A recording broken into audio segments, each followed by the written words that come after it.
ensuite, avec la blessure de trahison, c'est ça, trahison. La trahison, ben ça, c'est la blessure qui a un lien direct avec la blessure d'abandon. Donc, on regarde la blessure d'abandon, c'est une blessure de faiblesse. La personne, elle se sent faible, elle pense pas qu'elle pourrait vivre sans une personne. Elle est mieux devenir très dépendante et puis se laisser traiter n'importe comment plutôt que de se faire laisser. Mais la blessure de trahison, c'est la blessure qu'on se crée quand on est jeune pour ne pas sentir la blessure d'abandon.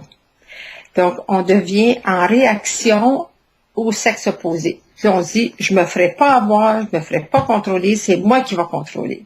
C'est pour ça qu'on dit que la blessure de trahison, le masque, c'est le contrôlant. Ça, c'est la personne qui, dans le fin fond, a une peur bleue qu'on la laisse, mais elle va faire tout ce qu'elle peut pour avoir la indépendance. Je m'en fiche, fais ce que tu veux, mais dans le fond, c'est pas ça le cas. Et c'est pour ça qu'elle est si contrôlante, parce qu'elle veut pas se faire prendre les culottes baissées, comme on dit. Elle, en contrôlant comme il faut son conjoint, en sachant, tu sais, par des moyens détournés où est-ce qu'il est, qu'est-ce qu'il fait, puis qu'est-ce qu'il pense et tout, ben comme ça, elle s'assure qu'il la laissera pas. Donc, si une personne souffre d'abandon, très souvent, elle va souffrir aussi de trahison.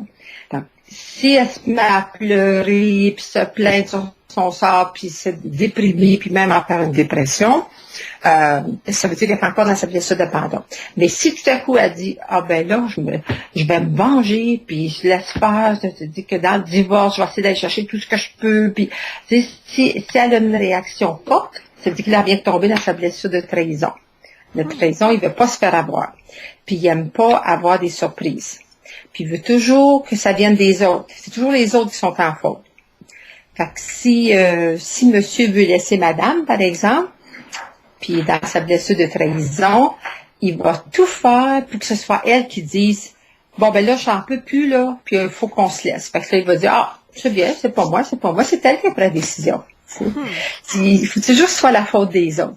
Et puis la dame qui croit ça, ben ça elle, c'est parce qu'elle est dans cette blessure de trahison aussi, tu sais.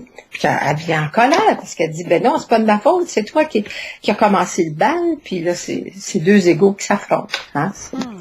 Donc, alors, il y a deux blessures plus faibles, le rejet et l'abandon, et il y a deux blessures de force, la trahison et l'injustice. C'est-à-dire que les réactions sont plus fortes. Les deux autres, les réactions sont plus intérieures, sont plus, il n'y a pas de réaction des cris puis des menaces, ça n'existe pas chez l'abandon et le rejet.